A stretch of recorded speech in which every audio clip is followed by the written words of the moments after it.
নমস্কার বন্ধুরা, welcome back to my channel Sangeeta Saheb ব্লগে আরও একটি নতুন ভিডিওতে তোমাদের জানাই স্বাগত। তা এই যে দেখো, শাড়ি টাড়ি পরে সেজে গুজে রেডি হয়ে নিয়েছি, আর রেডি হতে হতেই আমি আজকের ব্লগটা শুরু করছি। তা শাড়ি পরেছি কেন, একটা জায়গায় বলতে অনেক দিন ধরেই ভাবছি নৈহাটি বড়মার কাছে একটু যাব পুজো দিতে, কিন্তু কিছুতেই আর হয়ে ওঠা হচ্ছে না। তা আজকে বৃহস্পতিবার, তোমাদের দাদাভাইয়ের ছুটি, তাই আজকে মনস্থির করে ফেললাম আজকেই যাবো। আর মা গিয়ে স্টেশনে দাঁড়াচ্ছে, ওখানে গিয়ে একসাথে তিনজনে যাব। ছেলে মেয়ে যেহেতু নেই, আর আমি, তোমাদের দাদা ভাই আর মাই তিনজনে মিলে একসাথে বেরোই কোথাও গেলে। তা আমাদের মোড়ের মাথা থেকে আমি আর তোমাদের দাদাভাই অটোতে উঠে পড়েছি। আর এই যে দেখো, বলতে বলতে স্টেশনে চলে এলাম। আর মা, এই যে মাকে বলা আছে টিকিট কাউন্টারের সামনে এসে দাঁড়াতে।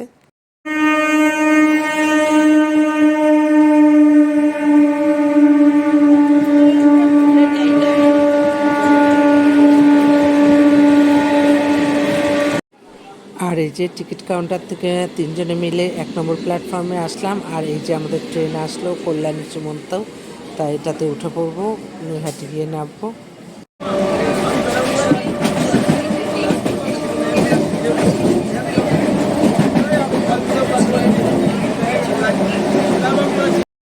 সোদপুর থেকে কয়েকটা স্টেশন পরেই তো নৈহাটি, তাই নৈহাটিতে নেমে পড়লাম। আর এই যে সিঁড়ি দিয়ে ওপরে যাব, আর মাকে আগে দিয়েছি, মা পায়ে ব্যালেন্স পায় না।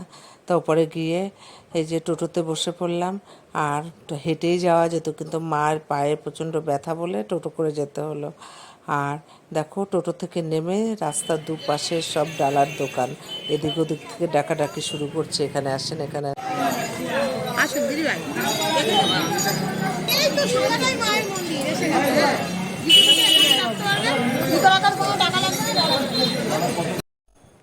তাই এই দোকানটায় রাত দাঁড়িয়ে পড়লাম ডালা নেওয়ার জন্য। তার জুতোটা খুলে আগে গঙ্গা জল দিয়ে হাতটা ধুয়ে নিলাম, এবার ডালা নিয়ে নিচ্ছি।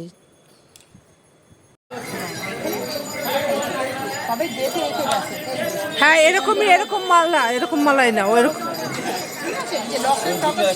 ঠিক আছে, হ্যাঁ, সিঁদুর দেবো না, শুধু ধূপকাঠি? একটা দিয়েছো তো, হ্যাঁ ওইটাই ব্যাস, আর লাগবে না। ফাইনালি মার মন্দিরে আসলাম, ডালাও কিনে নিলাম। এবার পুজোটাও দিই শান্তি মতো।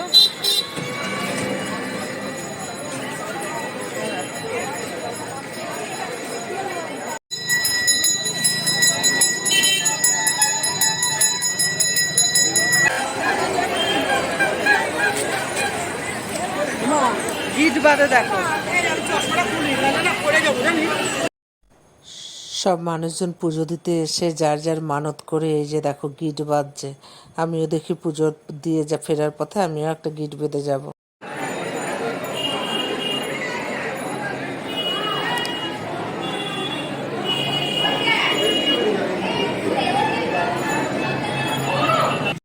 পুজো দেওয়ার জন্য লাইনে দাঁড়িয়ে পড়লাম। আর মানুষ দেখো, মানে কোনোদিনও নাকি ফাঁকা যায় না বড়মার মন্দিরে, জাগ্রত। আর সত্যিই জাগ্রত গো, আমি অনেক ক্ষেত্রে মানে প্রমাণ পেয়েছি মাকে।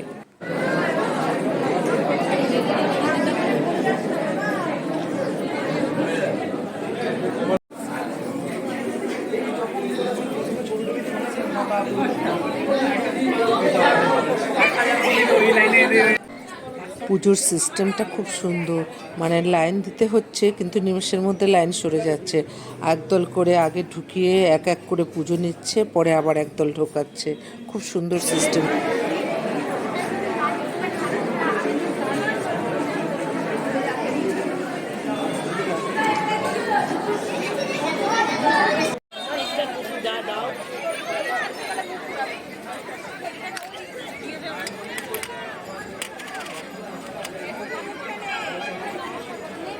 পয়সা দিয়েছো? হ্যাঁ, দিচ্ছে।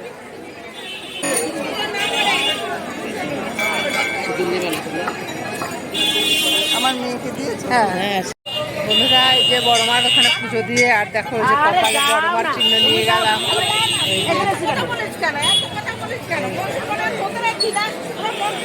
অনেক দিন আশা ছিল যে বড়মার ওখানে পুজো দেবো, কিন্তু আবার আশা পূর্ণ করলে আবার আসবো বড় মাকে দেখতে, বড় মার কাছে তুলে দেবো। তা বড় মাকে পুজো দিয়ে এই যে পাশেই তিননাথ ঠাকুরের মন্দির, সেখানে এসে একটু নমস্কার করে নিলাম। মন্দিরে যাওয়ার আগেই দেখেছি, কিন্তু তখন আর নমস্কার করিনি। তা পুজো হয়ে গেছে, এখন একটু টিফিন করার জন্য যাচ্ছি। তা চলো, তাই এখানে খুব একটা খাওয়ার মানে টিফিন করার দোকান দেখলাম না। আর দাদা বললো একটু এগিয়ে আছে, তা হেঁটেই যাওয়া যেত। তা মার যেহেতু পায়ে ব্যথা, তা টোটো করে একটু খেতে যাচ্ছি। তা চলো, তা ভেবেছিলাম কচুরি তরকারি খাবো, কিন্তু তোমাদের দাদাভাই একটু প্রবলেম হচ্ছে। কদিন আগেই ডাক্তার দেখালাম, এই তেলে ভাজা পোড়া খেতে না করেছে। তা একটা হোটেলেই ঢুকে পড়লাম যে ভাতটাই খেয়ে নিই একবারে। ডাল, আলু ভাজা, চাটনি আর আপনার ট্যাংরা মাছ দিয়ে 150 টাকা হবে। ছাড়া তুমি ইঁচড় চিংড়ি ডাল চাটনি পাঁপড় ওই 100 টাকা পড়ে যাবে আপনার, ওটা দেবো। তা লাঞ্চে আমরা নিলাম কী কী সেটা তোমাদের একটু দেখিয়ে দিই। গরম গরম ভাত, মুচমুচে আলু ভাজা, ভেজ ডাল, ইঁচড় চিংড়ি, আমের চাটনি আর ডিমের কষা আর মোরলা মাছের ঝাল, সঙ্গে তো পেঁয়াজ লেবু রয়েছেই। আর কি বলতো, সবাই এক নিয়ে নিই, মা একটু আলাদা নিয়েছে, তোমাদের দাদাভাইও একটু আলাদা নিয়েছে। তা সবার থালাগুলো একটু দেখিয়ে দিই। সবাই, তোমাদের দাদাভাই আবার ট্যাংরা মাছ নিয়েছে, ডিম খায় না যেহেতু।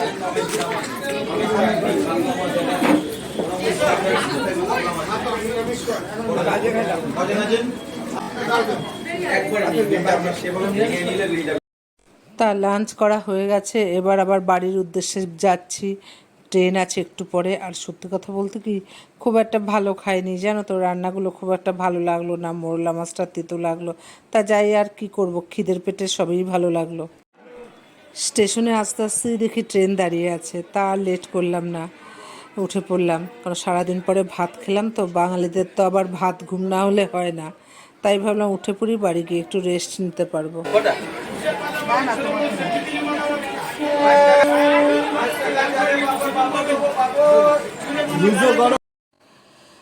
তা ভাত খেয়েছি, তাই কি হচ্ছে, আগে যখন ছোট ছিলাম বাবা কলকাতায় যেত মাল আনতে, এই দিলখুশ নিয়ে আসতো।